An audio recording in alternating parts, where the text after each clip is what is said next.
For the first time, people spend more than they earn and are encouraged to do so.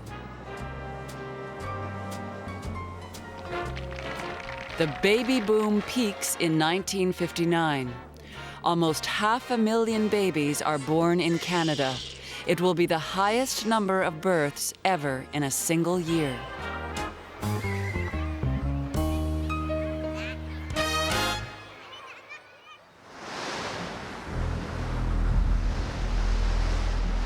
March 1955.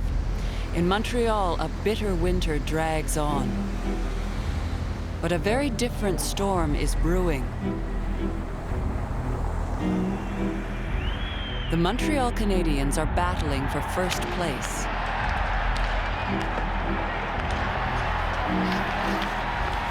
Maurice Richard leads the scoring race by 2 points. There are only 4 games left in the regular season. On March 13th, Hal Laycoe of the Boston Bruins roughs up the Rocket.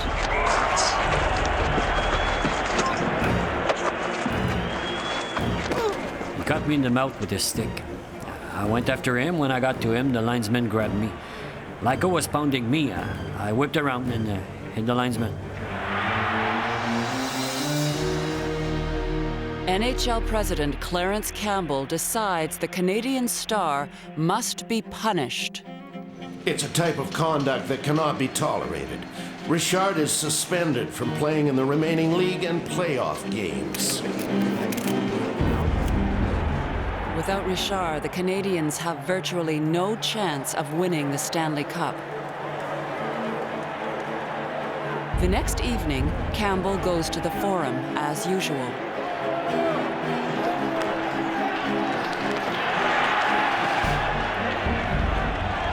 The fans are ready for him.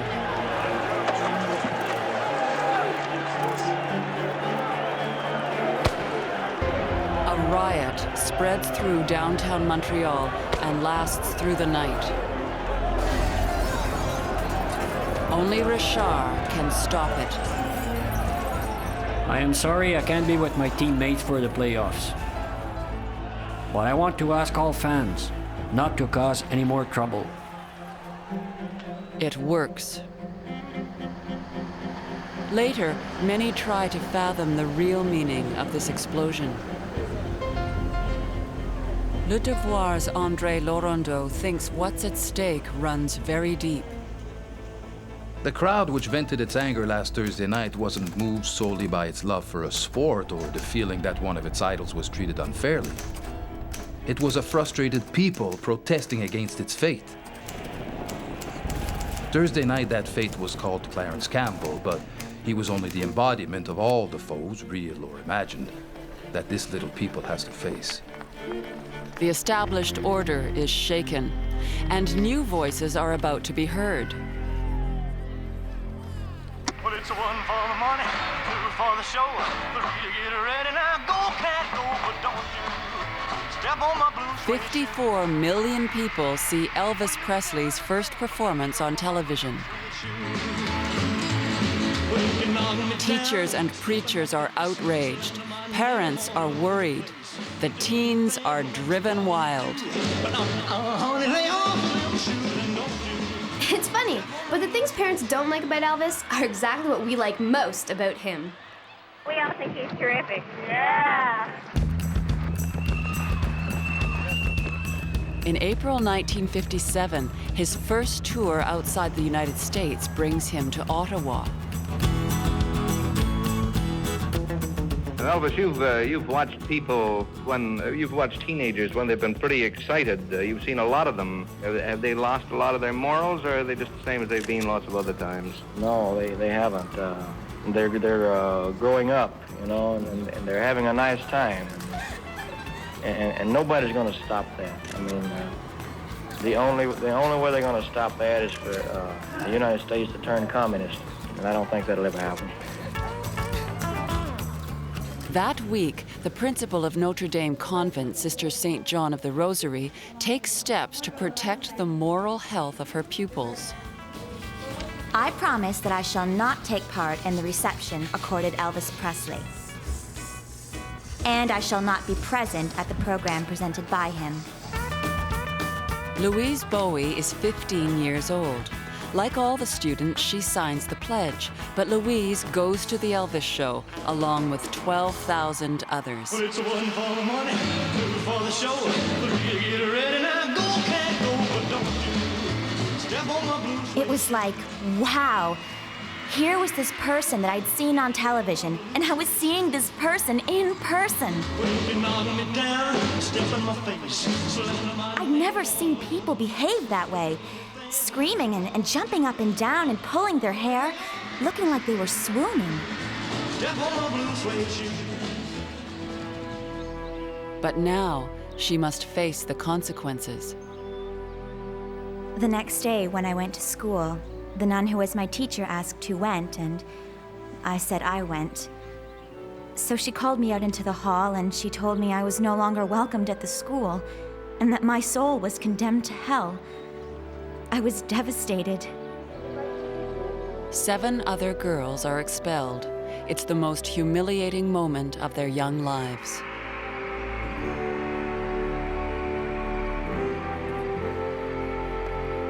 But this is a new generation, and soon it will be clamoring for its share of power.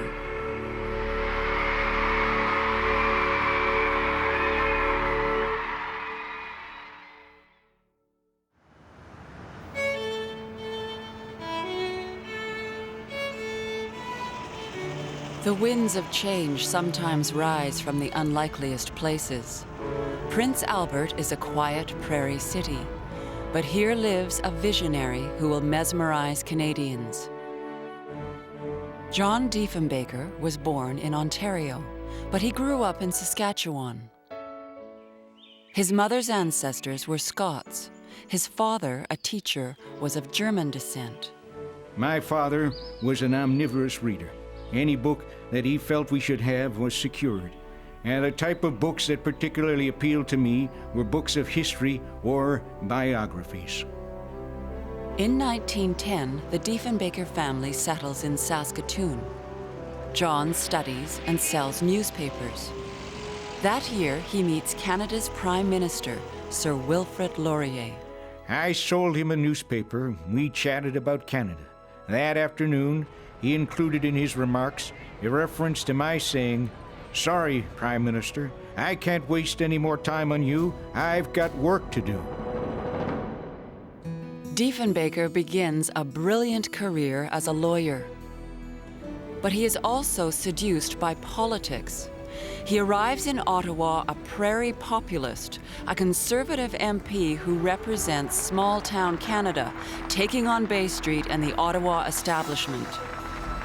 In 1946, Hugh R. Scott, a Saskatoon truck driver, shakes hands with John Diefenbaker. 8 years later, they meet again. Diefenbaker still remembers his name. They become fast friends. John had such a speaking style that people were caught by him. He was a man of the people, and he was the spokesman for them. Diefenbaker is not afraid to go against some of his own party's policies. He is one of the few conservatives to condemn the detention of Japanese Canadians during the Second World War. The party establishment, like MP Richard Bell, doesn't trust him. I was concerned about what I would call temperamental weaknesses. His inclination to fight and to quarrel rather than to placate and mediate. I was concerned with his capacity to get along with people. Twice, Diefenbaker runs for the leadership of the Conservative Party. Both times, he loses. But Diefenbaker is stubborn. His time will come. Canadians are ready for change, but the Liberal Party, having run the country for 20 years, is oblivious. C.D. Howe, the government's most powerful minister, launches one of the most ambitious and controversial projects of his long career. He wants to build a pipeline to bring Alberta's natural gas to Ontario and Quebec markets. This may be the last big project I will be called upon to undertake. I believe this pipeline will make my children proud that their father had a hand in it. Trans-Canada Pipelines, the consortium Howe chooses to build the line, is controlled by American interests. Many Canadians don't want to see such an important project in American hands. John Diefenbaker is one of them. Mr. Howe says that we are anti-American. We are not. We are pro-Canadian. Howe is unmoved. The line will be built wholly within Canadian territory. The entire project is subject to Canadian law. In other words, whoever may own it, it is completely under Canadian control.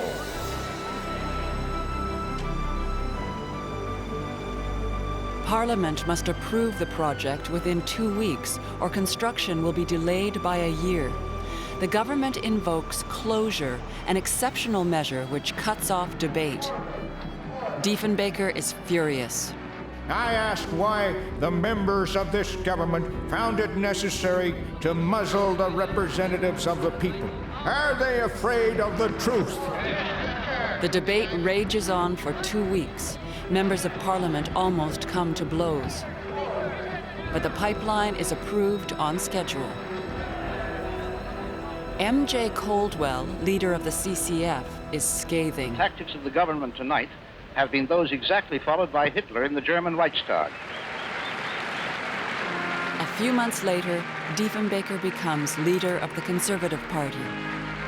Hugh R. Scott knows why his friend won. John was a fresh, vigorous man, and he symbolized change. His popularity was due to his ability to handle television. He was the first politician to ever have that ability. The country was ready for a change, and he was there. Soon after, Diefenbaker gets unexpected help. Liberal businessman Walter Gordon issues a report on Canada's economic future.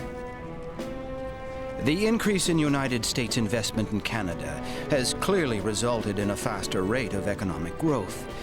At the same time, it has led to United States residents acquiring a controlling interest in many of our largest and fastest growing industries. The government rejects his findings. C.D. Howe is blunt. Bullshit.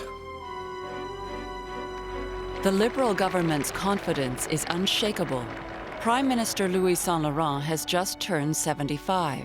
He calls an election, absolutely convinced of victory. You think that there are others who would really provide a better approach to what your ideal of good human behavior in civilized society would be?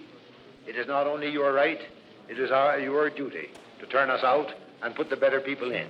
And I don't know where you'll find them. But Canadians seem to know exactly where to find them.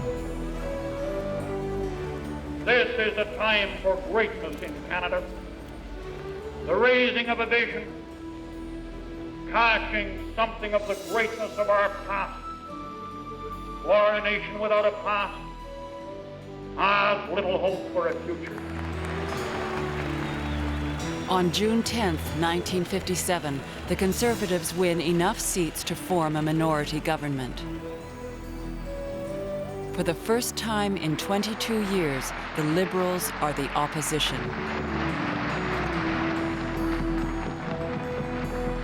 For John Diefenbaker, it is vindication after 30 years of political struggle. My fellow Canadians, the task to which you have called me is a challenge, not only to the mind and the imagination, but also to the heart. A year later, Diefenbaker's Conservatives win the largest majority in Canadian history, defeating the Liberals, now led by Lester B. Pearson. But Diefenbaker's honeymoon will be short-lived.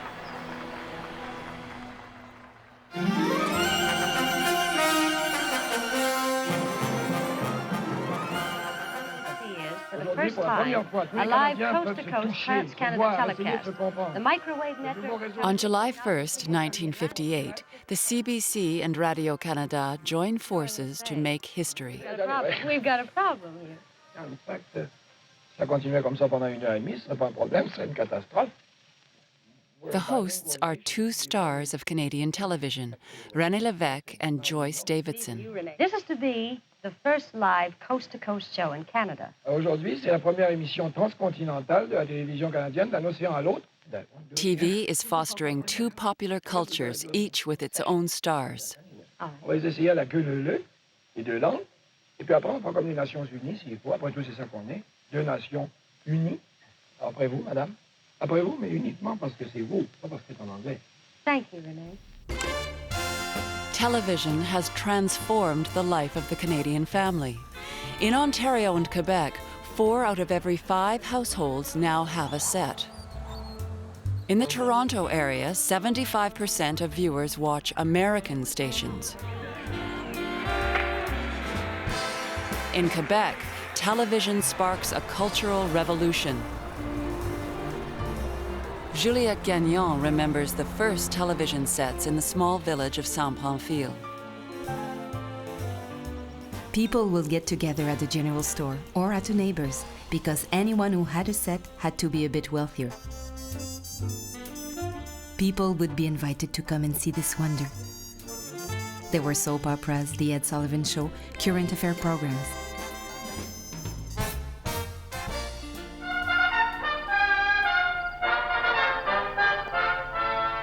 Journalist René Lévesque brings the world into Quebec's living rooms. Voici René Lévesque.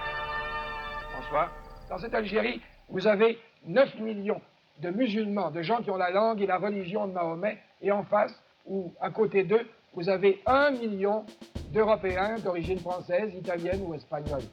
Or, A chain of events shows how powerful and essential television has become. In 1958, French producers go on strike. Radio-Canada's regular programming is disrupted. But on the English network, normal programming continues.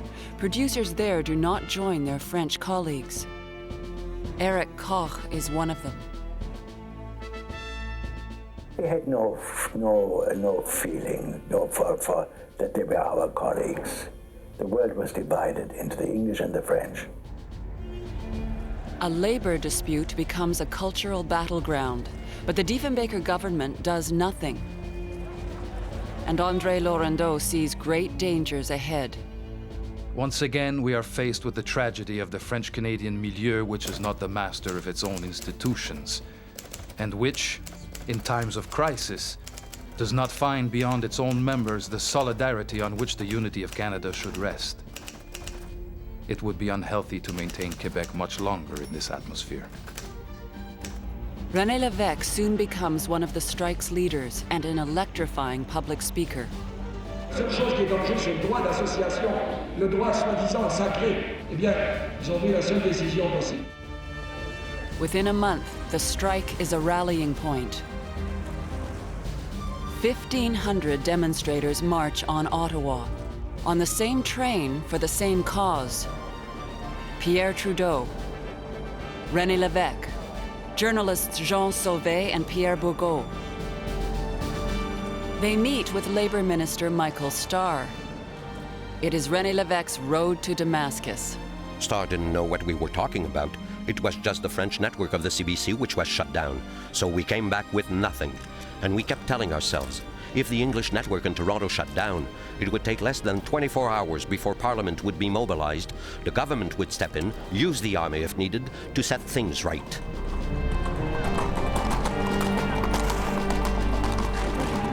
Soon after, the strike turns violent. Many are arrested. Among them, René Lévesque.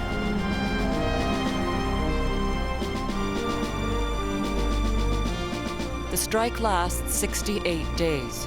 By the end, it is seen by many as a fight between French and English. But Lévesque disagrees. On nous a accusés à certains moments de faire du nationalisme avec cette histoire-là. On est obligé de s'attacher les deux mains à certains moments pour pas faire du nationalisme. Until then, international politics had been René Lévesque's passion. Now, for the first time, he looks closer to home. I had never really felt like a federalist. But neither did I feel anti-federalist until that moment. Laurendeau said to me, "You don't know it, but you are embarking on a political path that could lead you a long way." Lévesque will soon launch a new career.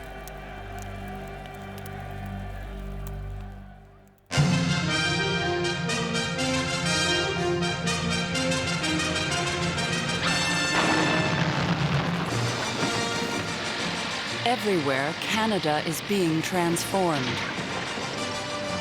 In 1959, one of the great engineering feats of the century alters the very geography of the country. We can now see the symbolic barrier that has been placed across the locks. This is the barrier the Britannia will soon break. Here's the yacht about to come through.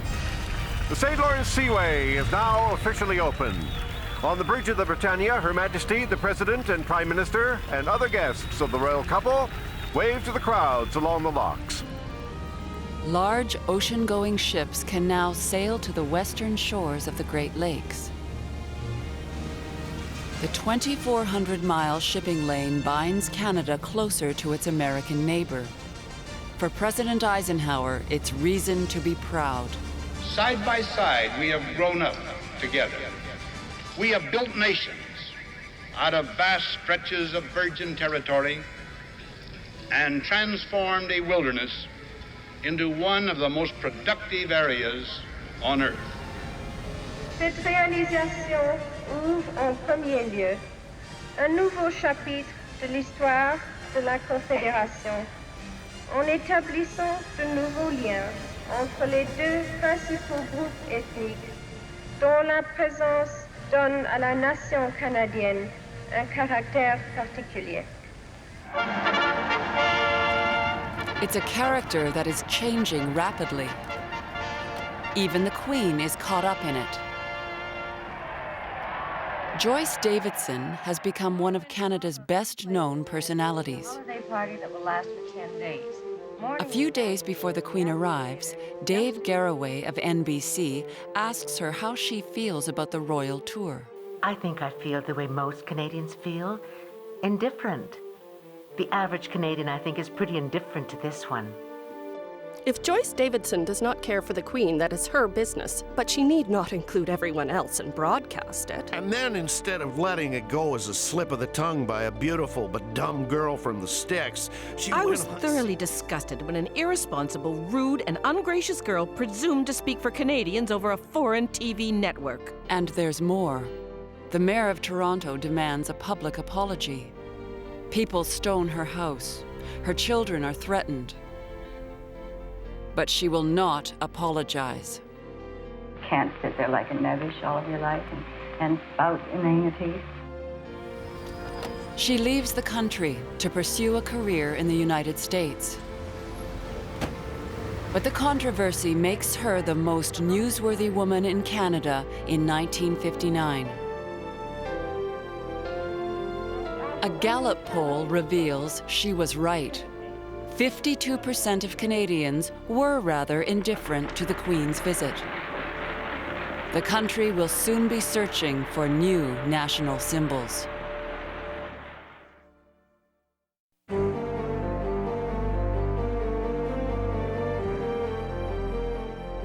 On le répète partout dans la province, il est temps que ça change.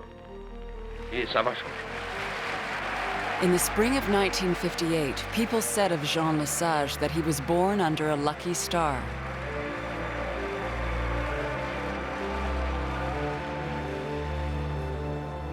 Maurice Duplessis has been Premier of Quebec for 14 years and is more powerful than ever. Je vous le dis en toute franchise, que mes adversaires me décrient, qui me dénigrent, qui m'insultent, ça ne fait rien. Duplessis is the embodiment of conservative values in Quebec, and his defeat seems unimaginable. Until Thursday, September 3rd, 1959. The Premier visits the Iron Ore Company in Schefferville. Suddenly, at 3 o'clock in the afternoon, he feels dizzy. The life of Premier Maurice Duplessis of Quebec is nearing its end. We were informed this afternoon that his death is a matter of hours. Duplessis dies 4 days later.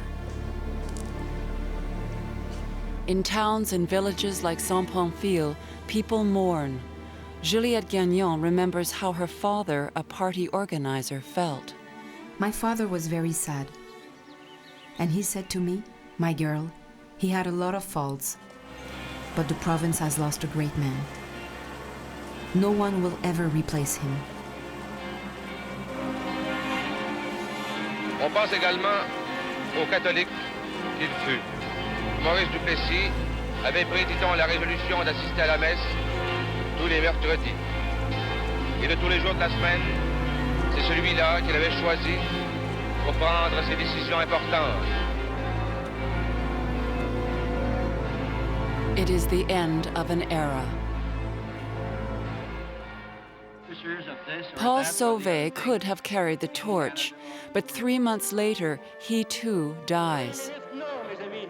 And so it's Antonio Barrette, a premier without charisma, who calls elections in 1960. Jean Lesage is ecstatic. Je suis extrêmement heureux que l'Union nationale ait enfin décidé de tenir des élections fédérales dans la province. Elles auront lieu le 22 juin et nous sommes prêts. But in fact, the Liberals are not ready. They desperately need prestige candidates and court René Lévesque. I remember discussing this with guys like Marchand, Pelletier, and others who were not available for various reasons. Among those of us who were approached, I was the only one free to go. So I went to see Lesage at his hotel and I said to him, "Well, there's one left, and here I am. Find me a riding if you feel it's worthwhile." With Lévesque, Paul Gérin-Lajoie, and others, Lesage has a team. Cette équipe de tonnerre que vous allez mettre à la direction de la province. Lesage even makes headway in rural Quebec. Saint-Pamphile was, until now, a Union Nationale stronghold. Mr. Lesage looked like a man who could do good things for the province. I voted for him, to my father's great displeasure. But it isn't going to be easy. L'Union nationale combat avec force pour conserver le pouvoir.